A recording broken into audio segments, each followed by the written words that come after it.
Boa noite a todos, me chamo Maurílio Bastos. Eu vim falar aqui um pouco da conduta espírita, da vivência evangélica e do amor ao próximo. Para a gente poder pautarmos nossa conduta, a conduta espírita, primeiro a gente precisa de fato se questionar e saber de fato o que é o espiritismo. Por que essa curiosidade? Por que a busca por esse despertar, por esse conhecimento?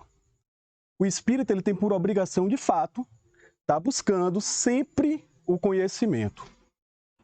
Por alguma razão, seja por uma dor, seja por um sofrimento, Henrique Medeiros ele fala justamente sobre isso, que você vai sempre entrar na busca pelo conhecimento, pela dor, pelo amor. Muitos pela dor, outros pelo amor. Quando você busca o conhecimento, quando você busca essa saída, você está tentando encontrar algo que possa lhe auxiliar. Porque a Terra, de fato, é um mundo de provas e expiações. Se aqui é um mundo de provas e expiações, a gente precisa ser instruído para saber como poder passar sobre os sofrimentos que nos atingem. Quando o sofrimento nos atinge, a gente precisa, de fato, compreender as razões daquele sofrimento, buscar soluções e não parar e ficar estático nessa necessidade de enfrentar esse obstáculo. Se você, de fato, parar sobre os problemas da vida, você não vai evoluir. Você vai precisar evoluir. Mas, como o espiritismo ele é revelador, todos nós temos responsabilidades, mas as responsabilidades do espírita é uma responsabilidade maior, porque nós temos o conhecimento. Se você tem o conhecimento que a vida não se encerra com o evento morte, você começa a entender que suas condutas não podem ser uma conduta de uma pessoa que não tem sobre esse conhecimento. Porque a responsabilidade será chamada a todos, seja aqueles espíritas e os não espíritas. E aquele que tem o conhecimento, a responsabilidade ainda é muito maior. Então, como é que o espírita ele deve se pautar? Se ele, para a sociedade, ele de fato tem que representar alguém que está no nível de instrução maior, a conduta dele não pode ser uma conduta ruim. E a vida, a todo tempo, vai nos espiando e vai nos mostrando e dando dificuldade para a gente poder ter as nossas reações. Se o mundo é feito das escolhas, nossas escolhas representam muitos atos. Então, muitas das vezes, numa briga, numa discussão familiar, você pode agir de uma forma muito grave, muito ruim com o seu semelhante e não ser exemplo para aquele semelhante que fala, olha, você não é espírita? Olha, você não está buscando conhecimento para poder ser um ser cada dia melhor? Então, é muito mais difícil a vivência espírita, porque, de fato, nós somos exemplos. Aos ignorantes, eles serão chamados às responsabilidades. Mas é evidente que aquele que não teve o conhecimento, ele vai agir de uma forma menor e a responsabilidade dele perante a lei divina será outra. Perante a lei dos homens, a nossa conduta é praticamente igual. Então, se porventura eu agrido alguém, a responsabilidade perante o homem, o juiz não vai procurar saber se eu sou espírita ou se eu sou, ele vai lhe punir. Mas perante a lei divina, há uma conduta completamente diferente. E é por isso que o ser espírita, a gente tem que procurar, de fato, estar sempre agindo com as bases cristãs.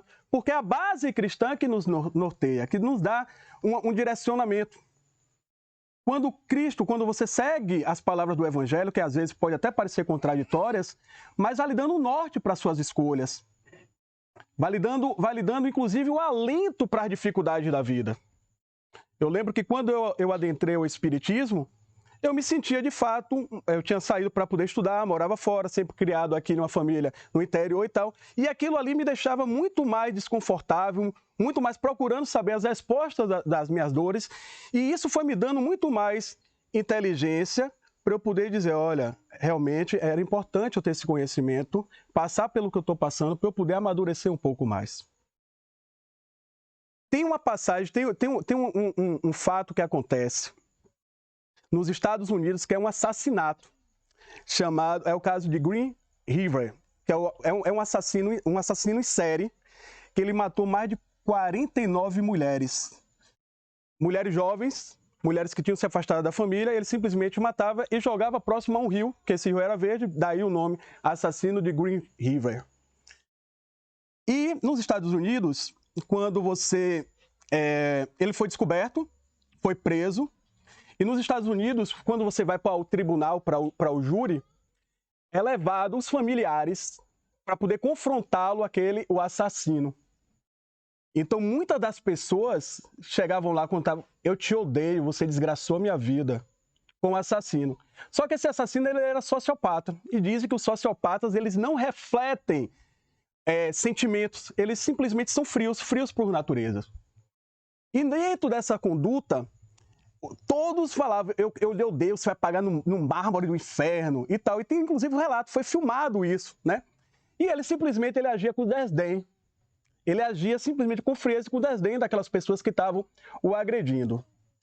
E chega um senhor, na hora de confrontá-lo, o senhor fala: o senhor retirou a coisa mais preciosa da minha vida. O senhor está me fazendo exercer um dos maiores mandamentos que o Cristo me ensinou, que é o perdão.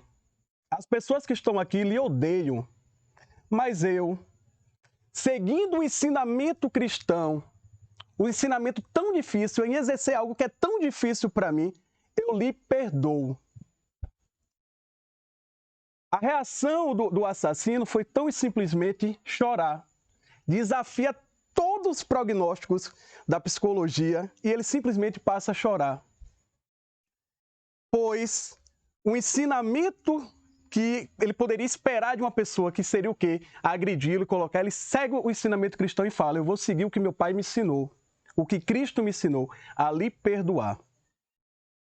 Então, perceba a evolução, e inclusive ele já é um senhor de barba e tudo, isso pode ser visto, inclusive no YouTube, o julgamento do assassinato do Green River. Tem lá no YouTube justamente esse ponto.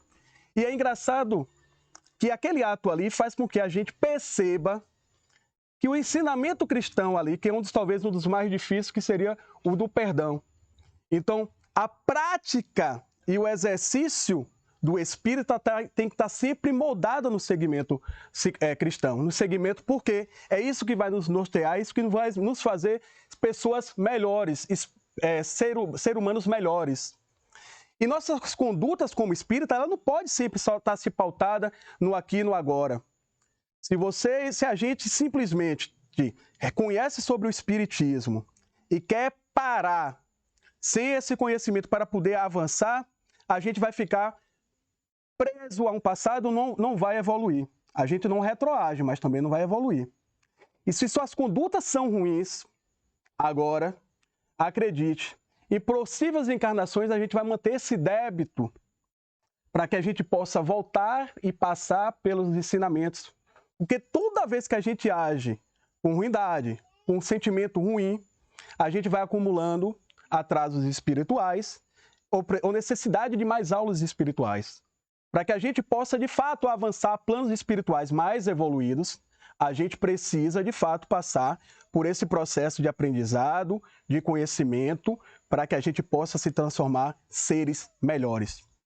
E a responsabilidade espírita, e aí, daí o porquê da vivência espírita, está nos dizendo para que a gente haja dessa maneira. Por exemplo, o espírita ele tem essa responsabilidade. O egípcio, o faraó, quando ele achava que ia morrer, eles não tinham esse conhecimento da espiritualidade ou do espiritismo. O que é que eles faziam? Mandavam criar pirâmides.